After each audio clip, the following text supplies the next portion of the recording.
Bias is a tendency to favor or disfavor someone or something without a fair or balanced reason. It is commonly happens in women, discrimination of religions and political affiliations, or even appearances. Often, bias influences our decisions, actions, and judgments without us realizing it, leading to unfair treatment, inequality, and division. Bias can negatively affect people in all walks of life. It limits opportunities, creates emotional harm, and prevents progress, both on a personal and societal level.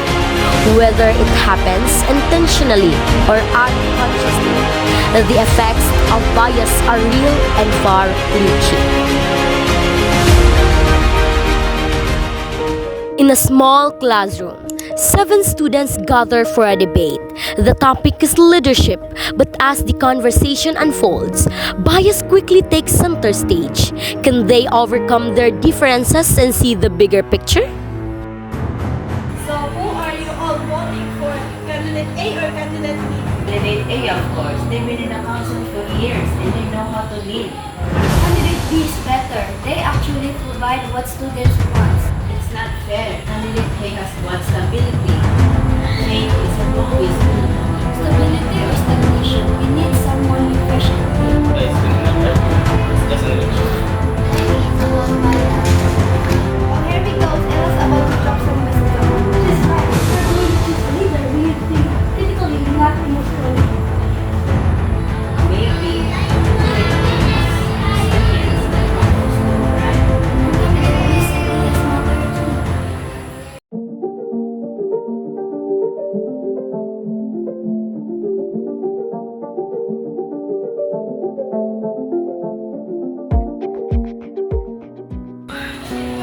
Okay, let's focus on the project. No politics this time. Fine by me. I've said what I needed to say. Or we could look at the fact, why don't we research both candidates? Seriously, we're supposed to be working on math, not on election. Who says we can do both? Politics and math sounds fun. Actually, kailangan sa toy. If we're going to do, we should know where it's voting for. Fine, let's compare different platforms. Agreed, I don't want to ignore the bigger picture.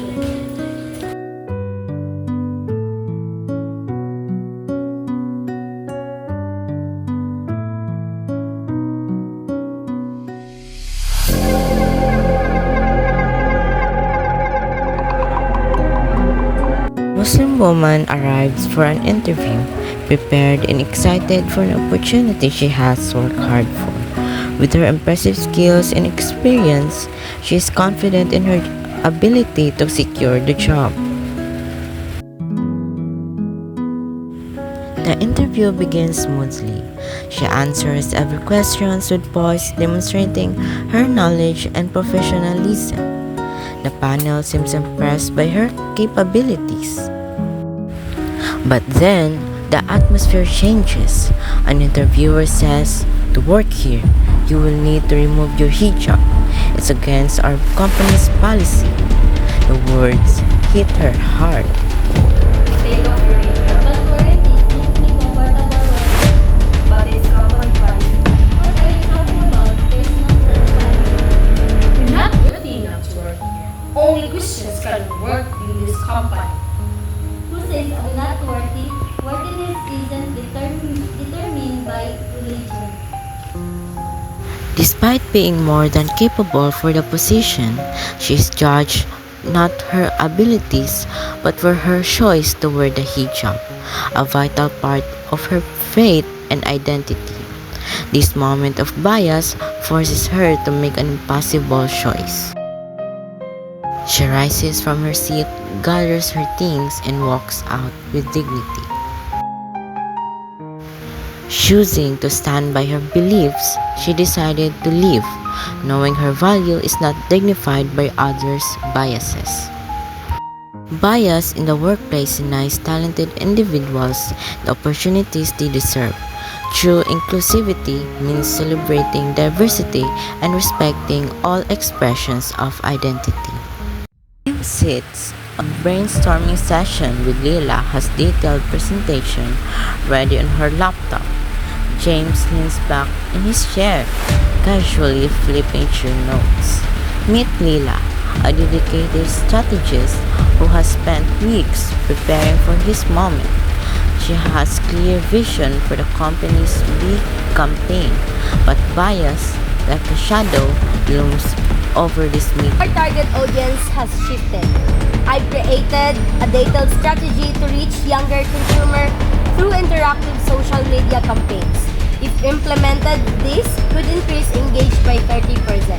Influencer. We are the ones delivering trends now. Point James, let's explore influencer marketing further in promising action. In the meeting, everything okay? I spent weeks crafting that proposal, and James gets the credit for mentioning influencers, something I already planned for. I've seen this happen before. It's not intentional, but it bias. Men are often seen as the louder leaders, while women's work fades into the background. Miss Harper highlights a painful truth. Unconscious bias often diminish women's contributions. It's not malice, it's a pattern that needs breaking. Leila sits on Mr. Collins' office for her annual review. He flips through her performance sheet. Leila, your work has been solid this year, but I'd like to see you be more assertive in meetings. Sometimes you let others take the spotlight. With respect, I try to assert my ideas, but they're often overshadowed. Like today, when James took over the discussion about my strategy. I see what you mean, but James has a natural charisma. It's something to think about your development. Despite Leila's accomplishment, her feedback is reflected Mr. Collins views charisma as a leadership trait, ignoring the substance of Leila's campaign work. wouldn't have been possible without all of us working together. Special thanks to Mr. Collins for believing in the idea. Just forget I built this strategy. Mr. Collins, I appreciate the team's effort, but I want to address something. The campaign's foundation was my strategy. It's disheartening not to be recognized for the work I lead. Leila, I hadn't realized how it came across. Let's address this in the next meeting. I'll make sure credit's given where it's due. Before we dive into new projects, I want to highlight Leila's role in the last campaign.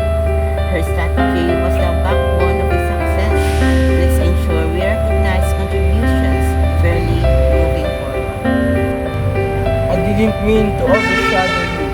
I'll make sure to acknowledge your work in the future. You handled that perfectly. Sometimes it takes one voice to inspire change. Hopefully, it won't just be my voice next time. Bias thrives in silence, but courage disrupts it. Leila's story reminds us that change is possible when rigor and patterns around us. Bias, whether against women, religion, or political beliefs, leaves a lasting impact. It denies individuals the chance to be seen, heard, or valued for who they truly are. It divides communities and holds us back from achieving equality, unity, and progress. But bias is something we can overcome by becoming aware of our own biases. We can take a first step forward change. It starts with listening, understanding, and choosing to treat others with fairness and respect.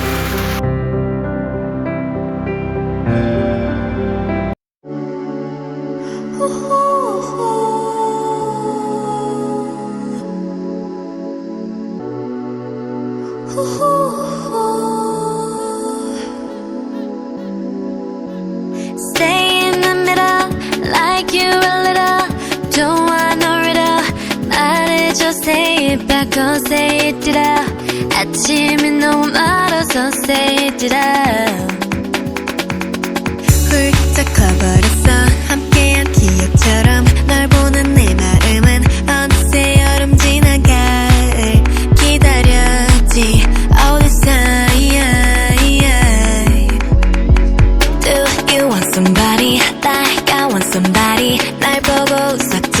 Do you think about me now? Yeah, all the time, yeah, all the time. I got no time to lose.